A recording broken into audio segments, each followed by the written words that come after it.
Snow White might become the single biggest box office bomb in the history of the Walt Disney Company and cinema in general, and that's just great.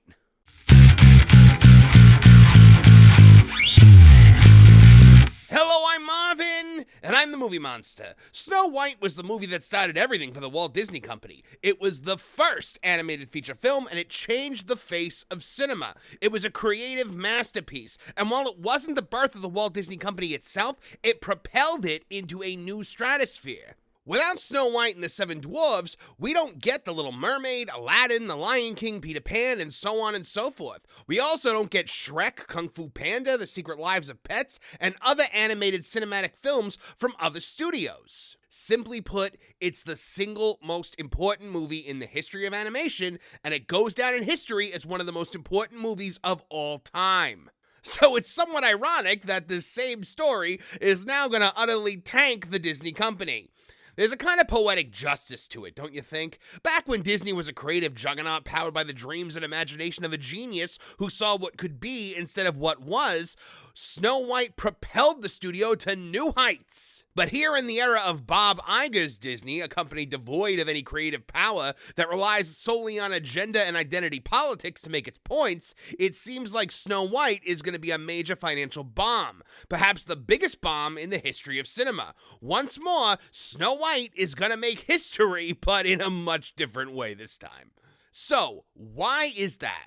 Well, for starters, you cast the most unlikable human being on earth to go out there and be your lead. Rachel Zegler is box office cancer. I call her Ivan Drago because everything she hits, she destroys.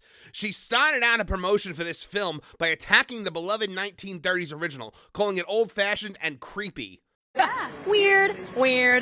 She denounced the idea of a woman who dreamed of falling in love in favor of the hacky, cliche, woke concept of becoming the leader that she always knew she could be. So my character, she's a powerful leader. So we didn't do that this time. It's Hollywood, baby. Simply put, the woman is Brie Larson, but supercharged. And I think a lot of people aren't going to see this movie based solely on her unlikable ass being in it, of Rachel Zegler's career. Yes. Then, of course, you've got the dwarf issue. The original idea was to cast 7 actual dwarfs in the iconic roles. But then, Peter Dinklage, the biggest little jerk in Hollywood, decried this as offensive, and so Hollywood caved and decided that it would slam the casting door in the face of every little person actor in Hollywood. Fools! All of you! That's so weird. Why would Peter Dinklage, the guy who gets literally every dwarf role in Hollywood, suddenly want to ruin the opportunity for 7 younger dwarf actors to get a big role that might be the start of an epic Hollywood career? Well, how about that? Oh, that's a head scratcher. But the biggest issue with Snow White, the one that spells certain doom for this film, is the budget. It's a simple matter of basic business 101, friends. Money in versus money out. When something costs an extraordinary amount of money to make, that thing has to make a lot more money to generate a profit, because the goal of every business should be to make more money than you're spending. Can't believe that's a thing that I have to routinely explain to people. Now, if this movie had a budget of $100 million or even $150 million, it'd honestly be hard for it to fail. But with a budget that reportedly started at around $300 million, plus the added cost of no less than 3 reshoots, costs have exploded beyond control. And when you factor in marketing costs and theater cuts, the film will have to make upwards of $1 billion to make so much as a #1 dime. Made money! Just how big has this budget gotten? Well, we're going to talk about it today on Tooney Town TV. Okay, the budget for Disney's live-action Snow White, starring Rachel Zegler, reportedly exploded to over $500 million. This is an article from yesterday from That Puck Place, written by John F. Trent, the editor-in-chief over there, good friend of the show. Though I have to say, John made a rare mistake. He put this picture of Gollum here from Lord of the Rings instead of, oh, wait, no, that's Rachel Zegler. So he says the budget for the Walt Disney Company's live-action Snow White film starring Rachel Zegler and Gal Gadot is rumored to have exploded to over $500 million. $500 million. That's $500 million before you've ever spent dime one on marketing. And keep in mind that, you say you spend $500 million. That does not mean that Disney has to make $501 billion or something like, or $500 billion to make a profit. So you have to factor in promotional costs. So that's probably another 100 mil to 200 mil easy, right? So that brings us up to about 600 million. Then factor in the fact that when you spend your money at a movie theater, the studio only really gets like a percentage of that money. So about half. That means you're looking at a break even point of around $1 billion for a movie that has a trailer with 1.2 million dislikes on it. Spend money.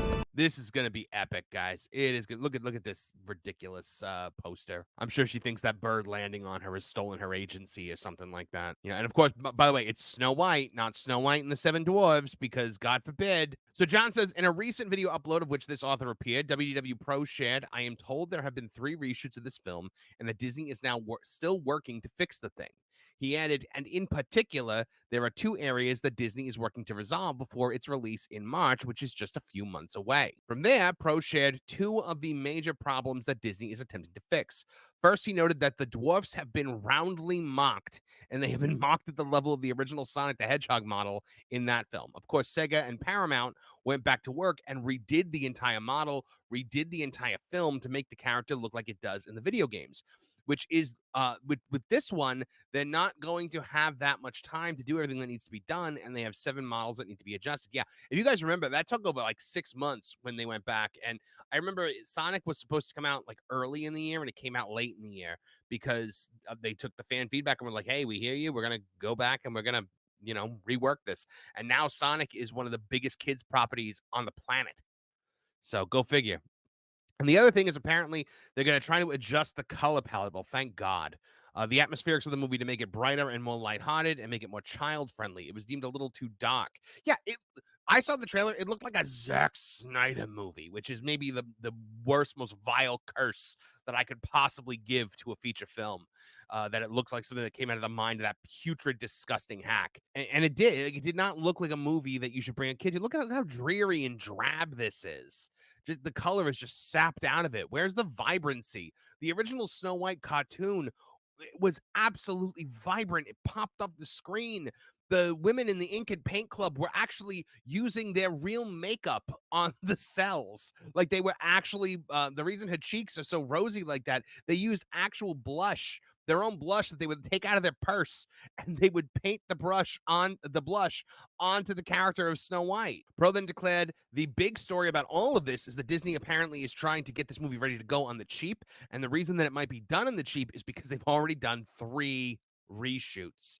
We know that this film had a budget that was somewhere around 300 million, which is already insane, and they've overshot that significantly according to my source. This film is now heading toward The Force Awakens and The Rise of Palpatine. That's what I'm going to call it, kind of budget. Yeah, it is The Rise of Palpatine. We're nearing the $500 million mark, according to the source he shared. This rumor has some significant validity to it, given that Caroline Reed at Forbes reported that Disney's production company in the United Kingdom working on Snow White had already spent $209.3 million over 3 years as of July 2022. It has been now over 2 years since that report, and we know of at least one confirmed reshoot from Gal Gadot.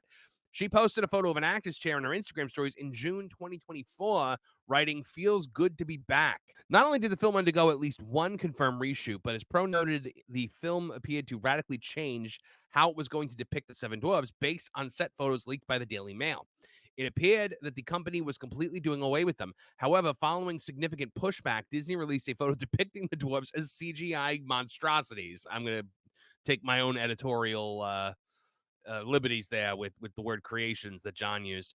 It says, is Disney planning to reshoot the film because we literally went from ambiguous magical persons back to 7 dwarfs? Did Disney come to their senses? Yeah, so this was the original photo that we got. It was these 7 they-thems, one of which is an actual dwarf. So look at that. Just, look how diverse and stunning and brave it all is. Those were going to be your 7 dwarves, guys. And now they're this. Look at these monstrosities, born out of your darkest nightmares. They look like they would be perfect in like Shrek 1. A movie that was out in 2001. Like it's like the same kind of animation that you saw in characters like Pinocchio or the Three Blind Mice. Are we still allowed to talk about the Three Blind Mice, or is that ableist? In fact, the film had received criticism from actor Peter Dinklage. Ugh, hate him so much. During an appearance on the WTF with Mark Maron podcast back in 2022, he said at the time in a condescending douchebaggery tone, because that's all he ever talks in, well, you know, it's really progressive to cast a literally no offense to anyone, but I was a little taken aback by. They're very proud to cast a Latina actress as Snow White, but you're still telling the story of Snow White and the Seven Dwarfs. So take a step back and look at what you're doing there. It makes no sense to me because you're progressive in one way, but you're still making that effing backwards story of seven dwarves living in a cave. What the F are you doing, man? First of all, no dwarves in this movie live in a cave. They live in like a nice little cottage in a glen in the forest, in like a magical forest. That's absolutely not accurate, you putrid idiot. And not only that, but they're entrepreneurs. They have their own mining operation. Like they're the heroes of the story. At the end, they literally, it's not the prince who chases down the evil queen. The dwarves chase her down. The dwarves are the heroes of that film.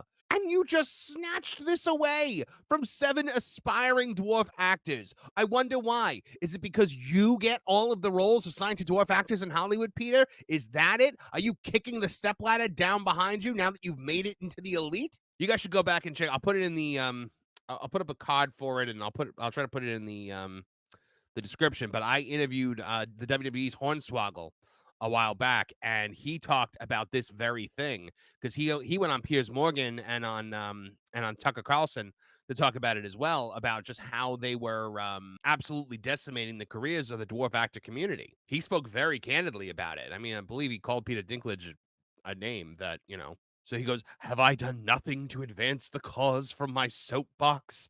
I guess I'm not loud enough." Well, you know, yeah, you came up a little short. Maybe put a second soapbox on top of that first one, pal. Then maybe we'll be able to hear you. He then concluded, "I don't know what studio that is, but they were so proud of that, and all love and respect to the actress and to the people who thought they were doing the right thing.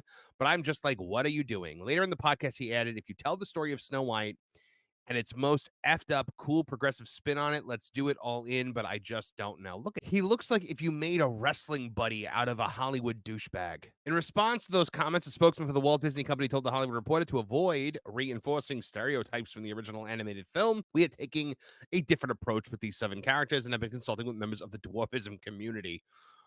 So, in other words, Peter Dinklage made a stink because he didn't want competition and then got his way. We look forward to sharing more as the film heads into production after a lengthy development period, the spokesman added. The Hollywood Reporter also asserted the film has been in development for 3 years. The studio has been reimagining the dwarf character since the earliest stages. This is a lie. That is a load of crap. I have never heard so many lies in my entire life other than when I was saying them. So there you guys go. This movie is destined for atrocious failure. This is going to be an absolute train wreck. You get nothing. You lose. Good day, sir. $500 million. You know, probably more than that even. And then factor in marketing, factor in the cuts that the theater gets from the ticket sales. You're looking at $1 billion box office in order to break even, and that's not going to happen. I sincerely doubt this gets a Chinese release. I don't think that's going to happen. China's very selective about what movies it takes. And the problem is also the main audience for a live action remake of a Disney animated classic is fans of the original animated classic. But the problem is that this absolute moron went out there and she insulted the animated classic. She insulted the movie these people are fans of. So why would any of them come see this movie? Fools! Idiots! Imbeciles! Talk to me here, guys. Are you guys going to be going to see this movie? Are you going to let your kids see this movie? Are you going to ignore it? Will you watch it on Disney Plus? What do you think about the recasting of the dwarf actors into the 7 CGI monstrosities? I don't care. Sound off in the comments and let me know. $500 billion to make a movie that no one wants to see. This is going to be one of the most disastrous openings in the history of the Disney company. It's going to exceed the losses they took on Indiana Jones and the Dial of Destiny, which is considered to be one of the biggest bombs of all time. This could be the perfect storm of Disney failure.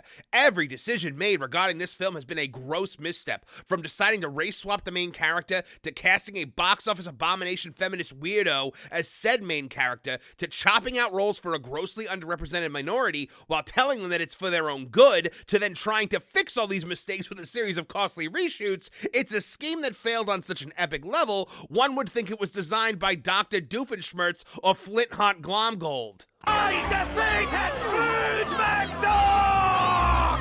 We were on the same team! Now, this speaks to a huge issue surrounding Disney. Bob Iger seemingly has no concern for shareholder money. He continues to approve these massive budgets on doomed woke projects. $350 million for Indiana Jones and the Dial of Destiny. $230 million for The Acolyte. $500 million for Snow White. Their spending is out of control, but when they were producing quality content, that wasn't a problem. Seems unnecessary. I'm not paying for that. The only thing Bob Iger knows how to do is report on the weather and spend other people's money. His entire legacy is built on buying out other studios and properties and folding them into the existing Disney portfolio. And that worked for him for a time, but those debts are due, and Big Bob doesn't have the cabbage to settle those bills. That means bad things for the company and for its shareholders. But Bob doesn't care. He still has his multi-million-dollar contract, his friends in Hollywood and Washington, and his big office with the shower. And spoiler alert, this isn't getting better anytime soon. Thanks for joining us today, and a huge thanks goes out to our channel members. You guys receive early access to our Tooneytown TV videos and exclusive content, like our members-only live stream Fridays at 2 p.m. If you're not a member of the Tooneytown TV channel, join today. We'd love to have you. Also, we'd love to have each and every one of you over on Tooney Talk TV, our regular live stream pop culture podcast on Thursday nights at 8 p.m. Eastern Standard Time. It's a place where you can interact with me directly and make your voice heard as a part of the Tooneytown community. If you liked what you saw here today, please like, share, and subscribe. Click the bell icon to get notified of new videos as they drop. From all of us here at the Tooneytown channels, I'm Marvin the Movie Monster. Now get out of here!